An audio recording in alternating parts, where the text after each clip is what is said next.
Hey guys, welcome back to my channel, and today what we're going to do is we're going to test this Logitech Z120 speakers. Okay, this is a compact stereo speakers and I'm not sure how it sounds or the quality of the speakers. We're going to test it live, comparing the output of the speaker to my laptop, to my mini PC, and of course, we're also trying it to my mobile phone. And let us try to check what are the things that are included in the box. Guys, this is not actually for audiophile, so don't expect too much. This is a budget speakers. Okay, and as it says, 2 watts maximum output or peak output. Okay, and manual, and we have here the actual speakers. Okay.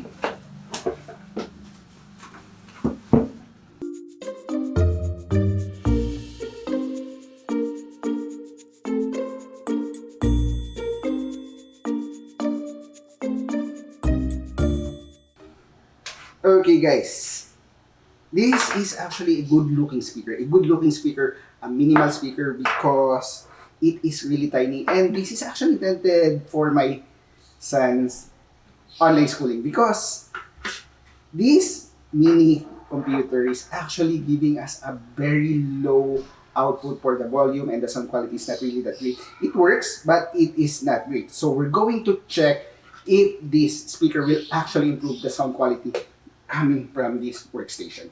And for the speaker, it has a anti-slip fit on the, so okay, maybe my desk is actually slippery. Then it has just one volume control. Okay, and there is a on and off. And aside from that one, what else? It is powered only by USB cable, and of course, the other one will be the 3.5 jack. As you can see here, oh, the cable is long. Yes, about more than a meter. Yes, as you can see here, they're actually just USB and 3.5 jack. And now let us try to test and check the output of these speakers.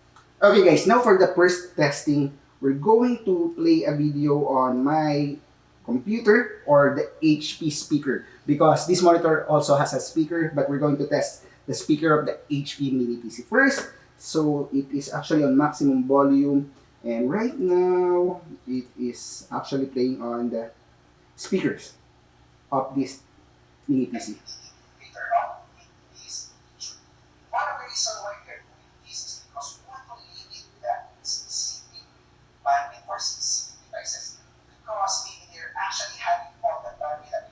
Okay, I hope you can hear that one. It is really tiny, it's so small, and it's not great for me. So let's try to check the speakers coming from this monitor as well.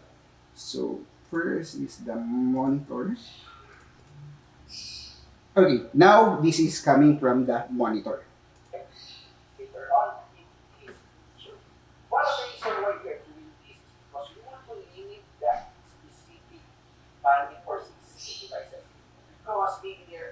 Okay guys, it's a better improvement compared coming from the mini PC.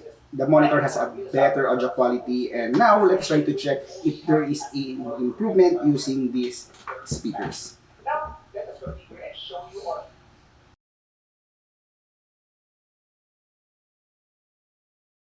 Okay guys, right now it is configured and it will play on these speakers. And of course, the volume control on this one will be only set to the mid adjustment. And let's try to check if it is a better sounding quality or it's louder or clearer. The Asus and Wi-Fi later on in this picture. One of the reasons why we are doing this is because we want to limit that specific. Okay, I'll try to adjust the volume to make it higher. You're actually having all the bandwidth available with your internet subscription plan. And with that, all other devices might or will suffer from a poor speed, especially when you only have a small internet bandwidth available with your plan. Now, okay, I think that is actually better and it's okay. And I think there's a huge improvement. Now, how about if you're going to try this speaker on a good Asus laptop?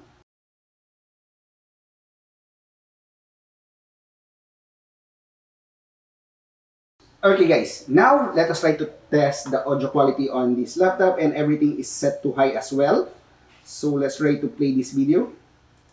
On with this feature. One of the reasons why we are doing this is because we want to limit the specific bandwidth for specific devices. Because maybe they're actually having all the bandwidth available with your internet support. Okay, I think it is a great sounding laptop, even comparable to this one, even better I believe to this one. But let's try to check how this performs on this Asus laptop. Okay, everything is set to high as well, and let's try to check the speakers and Wi-Fi mini later on with this feature. One of the reasons why we are doing this is because we want to limit this is on high or max volume, and for specific devices. Adjust it because maybe they're actually having all the bandwidth available with your internet subscription plan. And with that, all other devices might or will suffer from a poor speed, especially when you only have a small internet bandwidth available with your plan. Now, let us configure and show you on how it is done using the Asus Z120 Mini, and it should be available with other Asus. Okay guys, and there you have it for the laptop. It is a big improvement as well using this speaker, a dedicated speaker compared to the speakers of the laptop. Okay guys, right now I'm using a Poco phone and it is set to max volume as well, and let's try to hit play. I need later on with this feature. One of the reasons why we are doing this is because we want to limit the specific bandwidth for specific devices. Because we... Okay, and I think that is great, and let us try to check if there is an improvement using these speakers. Okay guys, right now it is set to mid settings or mid volume, and let's try to play. One of the reasons why we are doing this is because we want to limit the specific bandwidth for specific devices. Because maybe they're actually... Okay, how about let's try to use max volume on this speaker. And with that, all other devices might or will suffer from a poor speed, especially when you only have a small internet bandwidth available with your plan. Now, let us configure and show you. Okay, and I think it works, but let us try to check if it is good on music as well. Let's try to look for a music. Okay guys, right now we're going to play a non-copyright music on YouTube, and let's try to...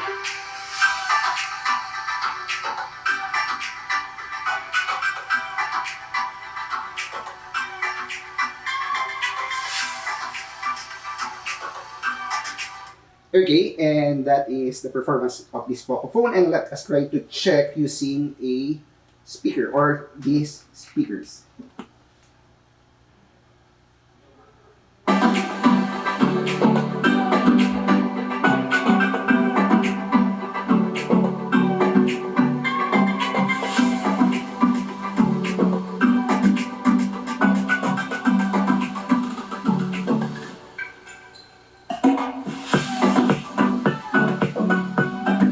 And there you have it guys, you have heard on how it works, and I'm not really sure if it is an okay for you or not okay or just an average speaker. But for me, this is actually a good speaker coming from the speaker of this mini PC.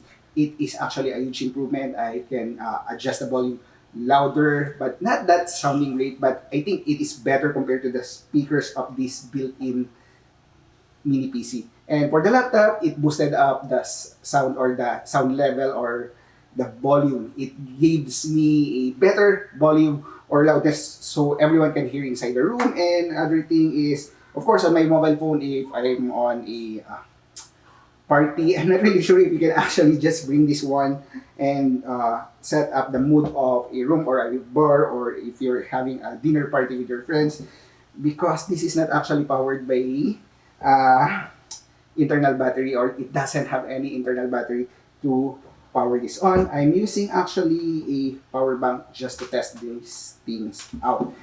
And I think that's all guys. I hope you enjoy watching or you have learned something from this video. If this is actually a good decision to purchase this speaker, it is actually a cheap speaker, less than $10 or maybe around 500 pesos here in the Philippines. So for me, it is a good alternative from your built-in speakers. So, I think that's all.